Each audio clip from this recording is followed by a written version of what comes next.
ada orang Jokowi yang disingkirkan, ada orang Jokowi yang dimasukkan. Jadi Prabowo sedang memainkan politik ayun-ayun, kira-kira gitu. Termasuk dalam pengendalian isu, komunikasi strategis dan koordinasi lintas kementerian. Jadi ini betul-betul alat penting untuk mengawal agenda presiden, termasuk proyek-proyek besar dan legasinya presiden. Nah, karena itu siapa yang menduduki posisi ini sangat strategis secara politik.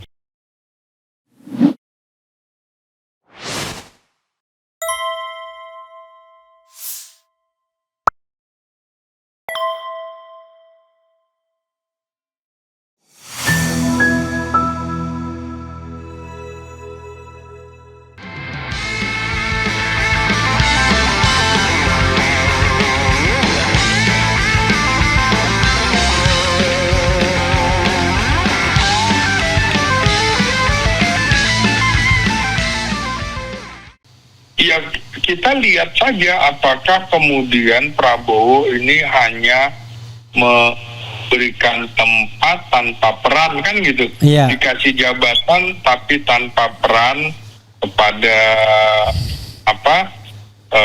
kepada Ahmad Doviri sebagai penasehat khusus, seperti juga penasehat khusus lainnya seperti Purnomo, Istiantoro, penasehat khusus bidang energi juga nggak pernah nampak. Dudung juga penasehat khusus bidang pertahanan keamanan nggak nampak.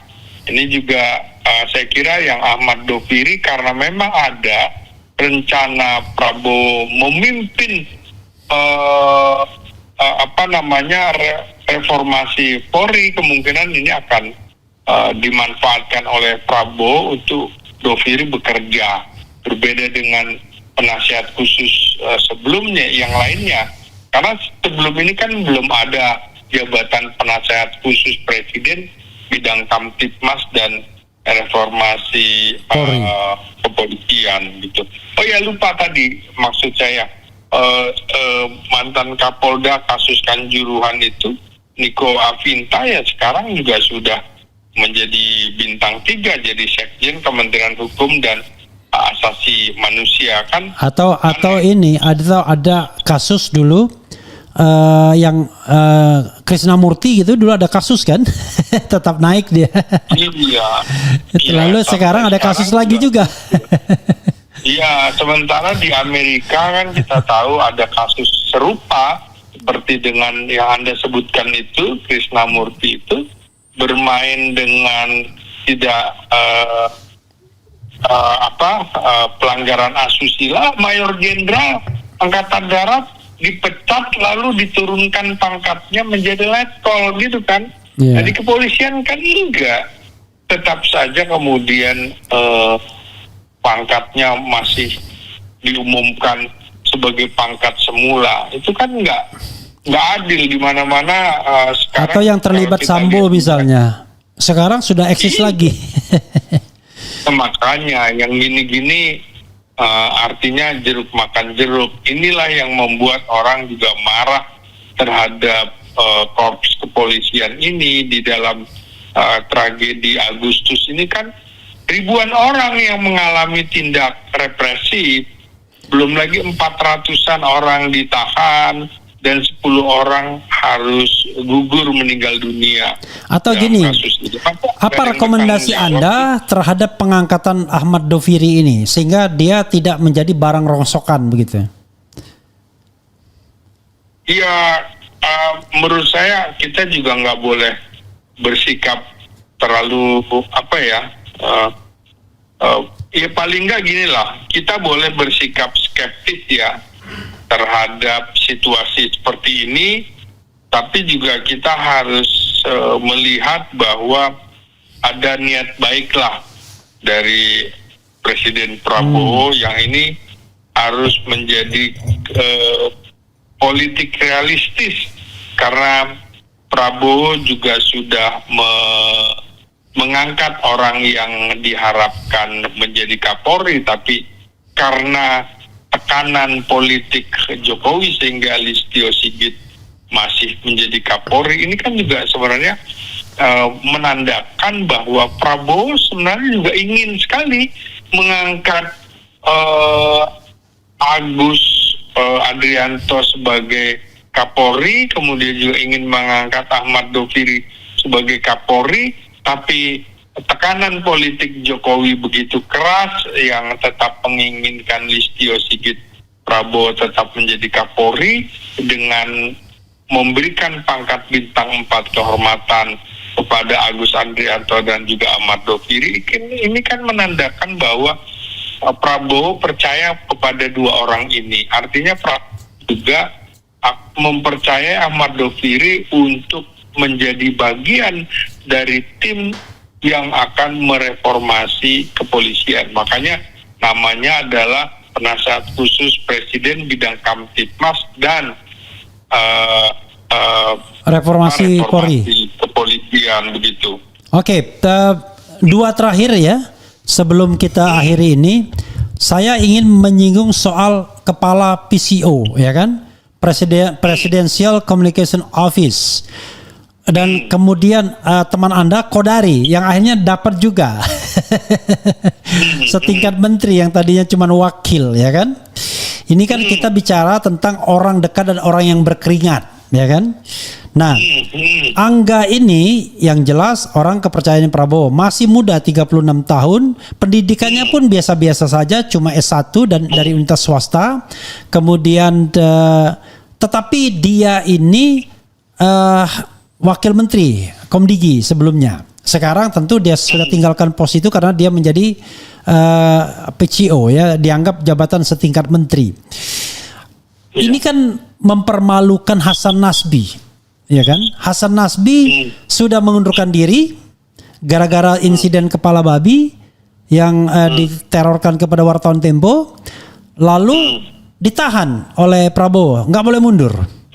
Sri Mulyani juga begitu kan, mau mundur isunya, tapi kita nggak tahu kalau Sri Mulyani karena tidak pernah publish. Kalau ini kan publish, ditahan, tapi ternyata toh diberhentikan juga karena memang tidak bisa ada chemistry-nya, nggak bisa masuk ke lingkaran Prabowo dia.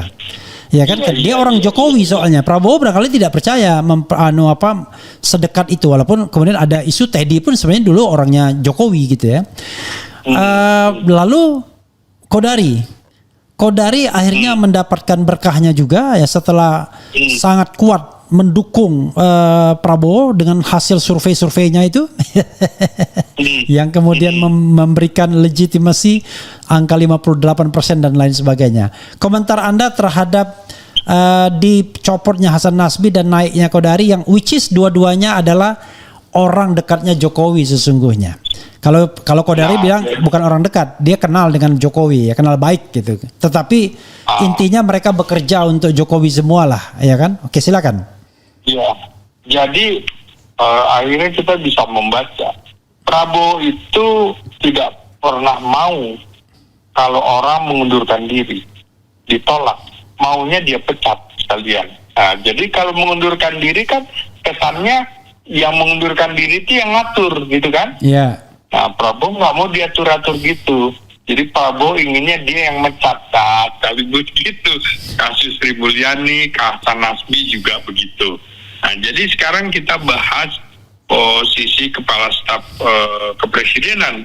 Nah, ini KSP ini menurut saya bukan sekedar jabatan administratif belaka, tapi sesungguhnya KSP ini adalah dapur kebijakan Presiden, termasuk dalam pengendalian isu, komunikasi strategis, dan koordinasi lintas kementerian. Jadi ini betul-betul alat penting untuk mengawal agenda Presiden, termasuk proyek-proyek besar dan legasinya Presiden. Nah, karena itu siapa yang menduduki posisi ini sangat strategis secara politik. Nah, ini kan kalau kita lihat, mengapa sesama jenderal, artinya Letnan Jenderal A.M. Putranto yang sebelumnya menjadi KSP diganti oleh Kodari, karena menurut saya pertama karakter militer Prabowo dihadapkan pada karakter militer dengan kebutuhan politik transisi. Nah, Putranto ini kan figur militer yang loyal tapi bukan tokoh politik aktif, dan dia agak kesulitan juga menurut saya di dalam memegang posisi ini. Dan Prabowo ini kan harus kita maknai pemerintahan transisi dari Jokowi kepada Prabowo. Nah, dalam masa peralihan inilah diperlukan figur yang bisa menjembatani komunikasi elit. Jadi opini publik dan juga wacana politik. Nah, selain itu, mungkin juga Jokowi masih memiliki keperluan, merasa perlu ada orang yang bisa bicara politik, bukan hanya mengeksekusi. Kita tahu relawan-relawan Jokowi yang sering tampil berdebat dengan Anda di televisi, tapi saya nggak mau ikut debat dengan mereka gitu, Bu. Itu orang yang tidak bisa bicara politik gitu loh. Saya nggak mau melayani karena itu menjadi panggung badut gitu. Nah, Kodari walaupun bagaimana dia adalah doktor ilmu politik. Nah, dia bisa menjadi jembatan, bisa membangun komunikasi elit juga opini publik. Nah, disinilah menurut saya kelebihan dari Kodari yang membuat Prabowo bisa menerima posisi Kodari walaupun jejak kekuasaannya di era Jokowi begitu kental. Kodari kan selama ini dikenal juga sebagai loyalis Jokowi dan juru bicara tidak resmi Jokowi. Nah, sebagai analis politik, saya seringkali juga tampil bersama Kodari di panggung-panggung televisi misalnya. Dia sekarang konsisten betul membela Prabowo dan bisa menjelaskan kebijakan Prabowo di media massa, dan ini yang tidak bisa dilakukan oleh Putranto yang militer profesional dan tidak memiliki hubungan dengan Jokowi. Kita kenal juga Kodari ini kan yang menggagas, bisa dibilang ya soal Jokowi 3 periode, makanya berantem terus dan Jokowi Prabowo. Iya, Anda bilang dia kawan saya, tapi Anda nggak ngomong kawan Anda juga, kan kawan kita semua. Dia beda, kawan kita yang sekarang sudah berbeda jalan. Tapi kalau dia dukung Prabowo masih mending lah, yang nggak masuk akal masih dukung Jokowi.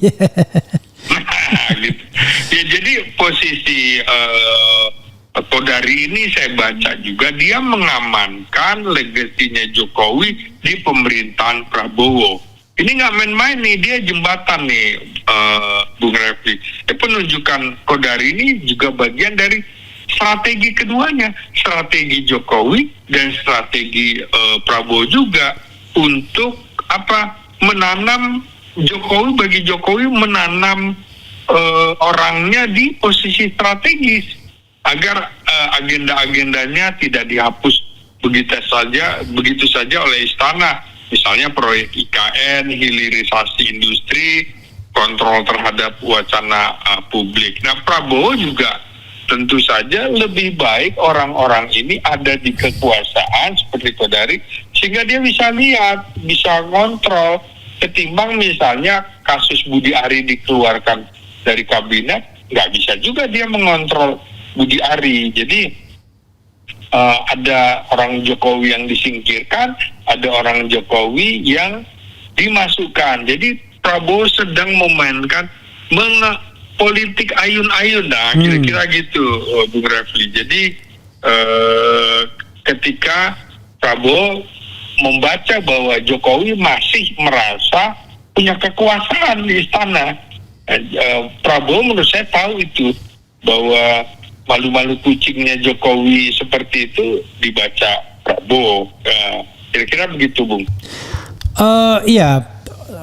Apa nggak terbalik ya? Ini kan anggar rangka Prabowo. Sorry to say, walaupun barangkali dia orang yang dekat dengan Prabowo, ya kan, dianggap loyalis. Gerindra tidak beranjak dari Prabowo, usia masih 36 tahun, harta kekayaan yang dilaporkan 33 miliar. Kita harus tahu juga gitu ya. Tidak ada orang yang tidak mencari insentif dari kekuasaan gitu. Pertanyaan saya adalah, apakah dia cukup piawai sebagai PCO? Karena menurut saya justru terbalik tuh, orang seperti Kodari yang harusnya menjadi Presidential Communication Office begitu, karena paham politik, paham konteks, ya kan, paham teks gitu. Tetapi memang kedekatan dengan Prabowo yang kemudian menjadi nilai plus Angga ini. Ibaratnya bangun tidur, Angga bisa telepon atau ditelepon Prabowo, dan Kodari mungkin tidak pernah bisa masuk ke dalam wilayah itu. Silakan. Ya, pertama saya harus mengatakan juga, bagi Prabowo mengakomodasi Kodari, tadi kan bagaimana dari Jokowi ya, Jokowi terhadap Kodari. Nah, sekarang bagi Prabowo mengakomodasi Kodari masuk ke dalam posisi strategis KSP, itu bisa menjadi bentuk konsesi terhadap Jokowi agar dukungan politiknya tetap utuh kepada Prabowo. Kemarin kan ada semacam kongres luar biasa Bara JP ya, JP yang Jokowi minta supaya dukungan tetap utuh. Jadi di sini juga bisa dilihat sebagai ujian sebenarnya kemandirian bagi Prabowo. Apakah kau bisa sepenuhnya membentuk tim sendiri atau tetap berada di bawah bayang-bayang Jokowi? Jadi disinilah menurut saya masing-masing melakukan penanaman akar kekuasaan gitu. Menanam akar kekuasaan oleh orang-orangnya. Dilakukan oleh Jokowi, dilakukan juga oleh Prabowo. Jadi inilah bagian dari strategi politik Prabowo dan juga Jokowi untuk bisa menempatkan pengaruhnya di pemerintahan. Nah, bagi Jokowi juga dia ingin tetap punya pengaruh walaupun tidak menjabat lagi, sekaligus mengharapkan bahwa transisi pemerintahan dari dia dengan Prabowo berjalan mulus. Prabowo mau menjalankan program-program yang dulu diciptakan Jokowi dalam proyek-proyek mercusuar, kira-kira begitu, Bung. Oke, terakhir ya, ini pertanyaan terakhir adalah, kalau Said Didu, terakhir B, ini terakhir. Jadi kalau Said Didu tadi mengatakan strategi makan bubur panas itu diterapkan Prabowo untuk menghabisi dalam tanda kutip geng Oslo, kan begitu. Tetapi dia butuh banyak sendok katanya. Salah satu sendoknya itu Jamari Caniago, ya kan. Kemudian tadi Ahmad Doviri, menggeser Erick Thohir, ya kan. Itu sendok semua itu. Kemudian barangkali nanti Danantara dan BUMN disatukan. Nah, dari Anda, apakah geng Oslo ini memang akan tamat atau sesungguhnya ini cuma main catur aja? Kadang maju, kadang makan bidak, tetapi kemudian dimakan juga, atau bagaimana? Silakan, ini explore terakhir Anda sebelum Anda bikin closing statement. Ya, ini kalau kita lihat, berarti kita membahas Erick Thohir juga ya. Erick Thohir ini kan harus kita maknai sebagai loyalis Jokowi, bukan orang Prabowo. Itu clear ya. Erick Thohir sangat dekat sekali dengan Jokowi. Antara lain, pernah sebagai ketua TKN Jokowi Ma'ruf Amin 2019, ya kan, dipercaya memimpin BUMN dan juga proyek-proyek besar, pengadaan vaksin COVID, membangun istana IKN dan lain-lain. Nah, ini bahkan sering dianggap sebagai penerus Jokowi. Nah, walaupun publik sudah tahu dia bukan bagian dari inner circle-nya Prabowo. Nah, jadi menurut saya bagi Prabowo mungkin dia merasa tidak nyaman Erick Thohir di BUMN, karena ini kan sektor vital harus dipegang oleh orangnya sendiri yang berurat berakar. Nah, sementara Erick Thohir ini berurat berakar pada era Jokowi, sehingga Prabowo ingin menempatkan orang-orangnya di posisi strategis. Nah, kita harus bisa lihat apakah Erick dibuang atau diamankan. Dipindah ke Menpora, menurut saya bacaannya begini. Lu kan dulu jadi Menteri BUMN, lu banyak duit di situ. Sekarang lu di depan mata bisa terkena proses hukum. Uang lu banyak. Nah, uang lu sekarang ditanam di sini. Lu distribusikan untuk kepentingan olahraga kita. Salah satu targetnya Indonesia masuk Piala Dunia. Jadi seperti itu, dan bisa juga dia demosi karena kan portofolionya lebih rendah Menpora ketimbang Menteri BUMN. Nah, jadi bisa juga Erick dipaksa pindah sebagai penyingkiran politik halus terhadap loyalis Jokowi dari lingkar inti pemerintahan Prabowo. Tapi bisa juga sekaligus diamankan reposisi strategis dari kemungkinan tuntutan hukum. Nah, jadi ini yang bisa kita baca tergantung perspektifnya nanti seperti apa. Jadi bisa juga dibaca parkir aman juga untuk Erick tetap berada di kabinet, tapi tidak lagi memegang kekuasaan ekonomi secara langsung. Nah, ini bisa jadi reposisi Erick Thohir ini hasil kompromi antara Prabowo dengan Jokowi. Kenapa?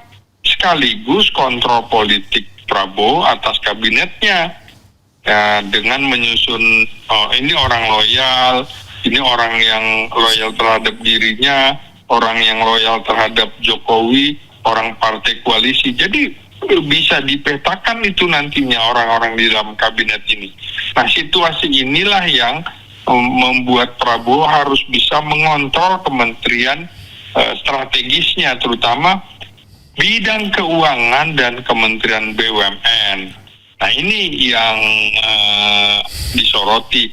Sudah terjadi reshuffle kabinet, tinggal menunggu Kementerian Dalam Negeri juga, Bung. Ini kan dianggap orangnya Jokowi juga. Menurut saya reshuffle tahap keempat nanti akan menyasar Tito Karnavian sebagai Menteri Dalam Negeri, karena kementerian strategis ini baik dalam negeri, luar negeri maupun pertahanan, bagian dari triumvirat harus orang yang loyal komando terhadap presiden. Nah, sementara Tito kan tidak. Dia loyalis sejatinya Jokowi. Maka kita harus baca juga menyingkirkan Erick dari Kementerian BUMN bisa menjadi bagian dari penataan ulang kekuasaan ekonomi di bawah kendali Prabowo Subianto. Begitu, Bung. Oke, closing statement banyak, tetapi karena saya sudah janji terakhir dan saya ada tamu juga, silakan closing statement Anda.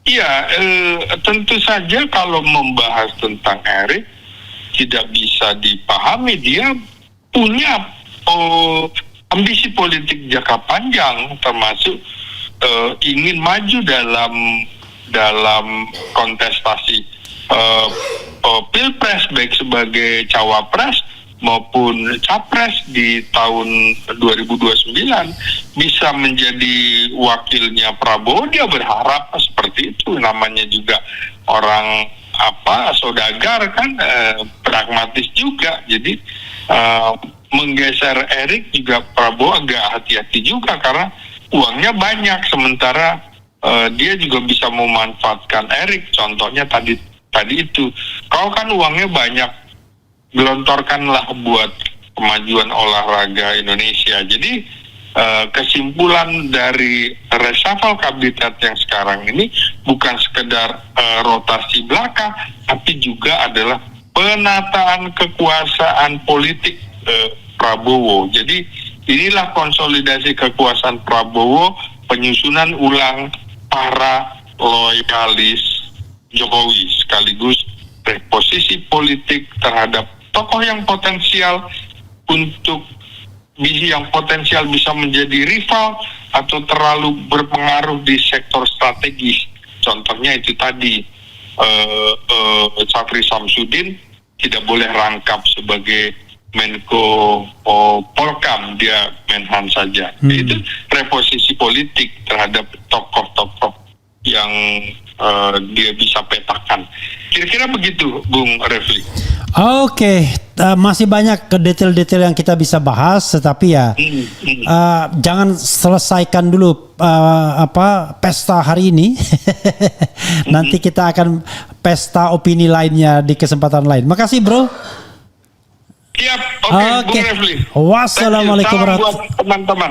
Oke, assalamualaikum warahmatullahi wabarakatuh. Waalaikumsalam warahmatullahi wabarakatuh. Ya, saudara sekalian, itu dengan Selamat Ginting. Banyak hal yang sudah kita diskusikan.